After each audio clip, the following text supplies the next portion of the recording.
seem like the type to love 'em, leave 'em, and disappear right after the song. So give me the night to show you, hold you. Don't leave me out here dancing alone. Kerja tim dalam organisasi. Kerja tim merupakan kunci keberhasilan dalam sebuah organisasi. Pengertian dari kerja tim. Kerja tim adalah antara individu dengan tujuan mencapai sasaran bersama melalui perpaduan keahlian, komunikasi efektif, dan koordinasi yang baik. Jenis tim. 1.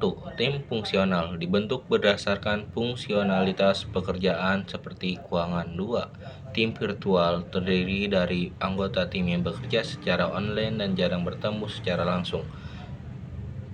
3. Tim proyek dibentuk untuk menyelesaikan proyek tertentu dalam waktu terbatas. 4. Tim lintas fungsi terdiri dari anggota dengan latar belakang dan fungsionalitas yang berbeda-beda untuk mengatasi masalah kompleks. Karakteristik tim. 1. Tujuan bersama. Setiap anggota tim bekerja menuju tujuan bersama yang jelas dan terukur. 2. Ketergantungan tugas dan keberhasilan. 1. Anggota tim tergantung pada tugas dan keberhasilan anggota lainnya. 3. Komunikasi efektif. Anggota tim secara terbuka berbagi ide, informasi, dan masalah untuk mencapai tujuan. 4. Keterlibatan seluruh anggota. Semua anggota tim berpartisipasi aktif dan merasa memiliki tanggung jawab terhadap hasil tim. Proses tim. 1. Pembentukan. 2. Storming. 3. Norming. 4. Forming. Keuntungan kerja tim dalam organisasi. Peningkatan kreativitas. Dengan berbagi ide dan perspektif berbeda, tim dapat mencapai solusi yang inovatif dan kreatif. Perbaikan efisiensi. Tugas dapat diselesaikan dengan lebih cepat dan efisien ketika tim bekerja secara sinergis dan membagi tanggung jawab.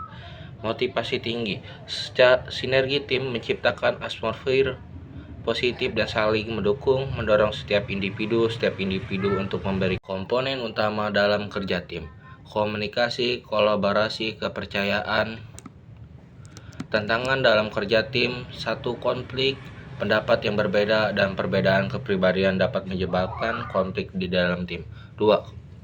Perbedaan keahlian. Tentukan peran dan tanggung jawab yang jelas untuk memastikan setiap anggota tim dapat memberikan kontribusi yang tepat berdasarkan keahlian mereka. 3. Kendala waktu. Penjadwalan yang tidak efisien dan batasan waktu sering menjadi tantangan dalam mencapai tujuan tim. Bentuk-bentuk komitmen organisasi. 1. Komitmen afektif. 2. Komitmen normatif. 3. Komitmen kontinuase. Ciri-ciri komitmen organisasi yang tinggi. 1. Loyalitas tinggi. 2. Keterlibatan dan ketergantungan. 3. Keinginan untuk berkembang dan berpengaruh. Aspek-aspek komitmen organisasi. 1. Kepercayaan. Karyawan mempercayai niat baik dan integritas perusahaan. 2. Kepuasan kerja. Karyawan merasa puas dengan pekerjaan mereka. 3. Komitmen manajemen. Karyawan merasa bahwa manajemen perusahaan memperlakukan mereka dengan adil dan memperhatikan kepentingan mereka. Faktor-faktor yang mempengaruhi komitmen organisasi. 1. Kepemimpinan. 2. Lingkungan kerja. 3. Keseimbangan kehidupan kerja. Tingkat komitmen organisasi yang tinggi dan rendah. Tinggi. Mereka yang setia dan berdedikasi pada misi perusahaan. Mereka yang memberikan yang terbaik untuk kemajuan perusahaan. Mereka yang merasa memiliki tanggung jawab penuh dan menyelesaikan tugas profesional dengan baik. Rendah. Mereka yang tidak merasa puas dengan tugas dan lingkungan kerja mereka. Mereka yang tidak merasa memiliki tanggung jawab penuh dan tidak fokus dalam menyelesaikan tugas mereka. Mereka yang tidak ada memperhatikan kepentingan mereka. Implikasi komitmen organisasi dalam kinerja organisasi. Karyawan yang memiliki tingkat komitmen yang lebih tinggi pada perusahaan menunjukkan kinerja yang lebih baik, lebih sedikit absensi, dan lebih sedikit tindakan yang merugikan perusahaan. Mengelola konflik. Mengapa terjadi konflik? Komunikasi yang buruk, pesan yang salah dimengerti atau tidak disampaikan dengan baik dapat menimbulkan konflik. Perbedaan tujuan dan nilai. Jika orang memiliki perbedaan tujuan dan nilai, cenderung sulit untuk mencapai kesepakatan.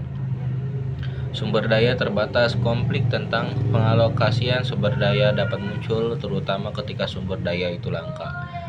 Ketidaksetaraan kekuasaan. Orang yang merasa tidak memiliki kekuasaan atau terpinggirkan dapat menimbulkan konflik untuk memperoleh kekuasaan. Strategi mengelola konflik. Komitmen untuk bekerja sama. Komitmen untuk mencapai penyelesaian yang adil dan mendorong harmonis dalam hubungan. 2. Sikap terbuka dan empati. Mendengarkan pandangan orang lain dan mempertimbangkan perspektif mereka dapat membuka jalan untuk penyelesaian. 3. Mempertahankan integritas individu. Integritas individu masing-masing dipertahankan dan dihormati demi menghindari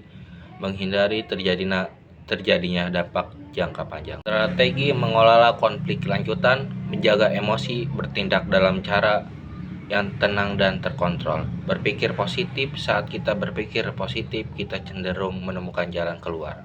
Menyepakati solusi bersama. Konflik dapat diminimalkan apabila masing-masing pihak mencari cara untuk mencapai solusi kompromi. Konflik organisasi, konflik antar pribadi, konflik yang terjadi karena masalah personal antar individu.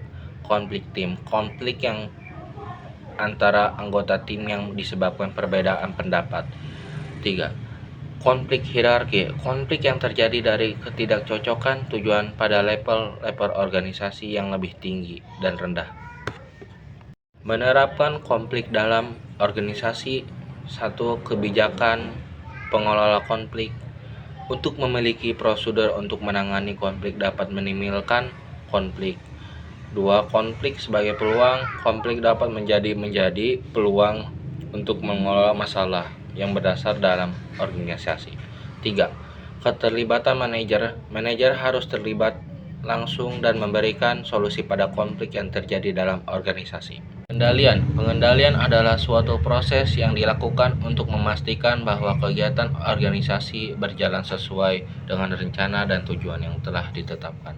Definisi pengendalian. Pengendalian adalah serangkaian langkah yang dilakukan untuk mengukur dan mengevaluasi kinerja organisasi serta memastikan bahwa tujuan dan standar yang telah ditetapkan tercapai. Asas pengendalian: kejelasan tujuan, efektivitas, dan efisiensi. Jenis-jenis pengendalian. 1. Pengendalian preventif. 2. Pengendalian korektif. 3. Pengendalian detektif. 4. Pengendalian konstruktif. Proses pengendalian. 1. Perencanaan. 2. Pelaksanaan. 3. Pengawasan. Pengendalian kontrol eksternal dan kontrol internal.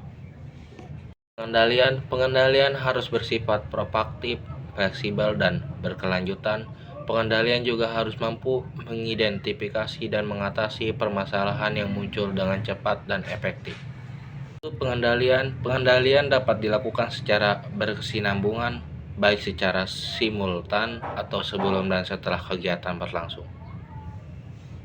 Evaluasi adalah proses sistematis untuk menentukan nilai atau memberikan interpretasi tentang suatu objek atau peristiwa berdasarkan kriteria yang ditetapkan. Evaluasi menilai kinerja. Evaluasi digunakan untuk mengevaluasi dan menilai kinerja individu, kelompok, atau organisasi. Melakukan perbaikan. Evaluasi membantu mengidentifikasi kelemahan dan potensi perbaikan sehingga dapat meningkatkan efektivitas dan efisiensi aktivitas atau program tertentu. Tujuan evaluasi: 1. Penilaian kualitas. 2. Perbaikan berkelanjutan. 3. Pengambilan keputusan. Evaluasi menjadi beberapa bagian seperti evaluasi formatif, evaluasi sumatif, dan evaluasi responsif. Evaluasi: 1. Pendekatan kualitatif mencakup penelitian, etnografi, studi kasus, dan analisis teks untuk memahami konteks dan interpretasi. 2. Pendekatan kuantitatif, menggunakan statistik dan metrik numerik untuk mengukur dampak dan hasil evaluasi. Pendekatan gabungan, memadukan pendekatan kualitatif dan kuantitatif untuk memberikan pemahaman yang komprehensif. Kinerja, proses evaluasi rutin. Evaluasi kinerja berguna untuk mengevaluasi sejauh mana pekerjaan individu atau tim mencapai tujuan dan standar kinerja yang ditetapkan. Umpan balik konstruktif, evaluasi kinerja memberikan kesempatan kepada individu atau tim untuk menerima umpan balik yang konstruktif. Program 1. Perencanaan, 2. Pelaksanaan, 3. Pelaporan. Evaluasi meta, 1. Validitas, 2. Relevansi, 3. Kritisme. Manfaat evaluasi, 1. Perbaikan kualitas, 2. Keputusan berbasis bukti, 3. Peningkatan kinerja. Tantangan dalam evaluasi, keterbatasan data. Tantangan terbesar dalam evaluasi adalah kurangnya data yang relevan atau valid. 2. Keterbatasan sumber daya. Evaluasi seringkali terbatas oleh ketersediaan sumber daya termasuk waktu, dana, dan keahlian evaluasi. 3. Resistensi terhadap perubahan. Beberapa pihak mungkin tidak siap atau tidak mau menerima hasil evaluasi yang menunjukkan kebutuhan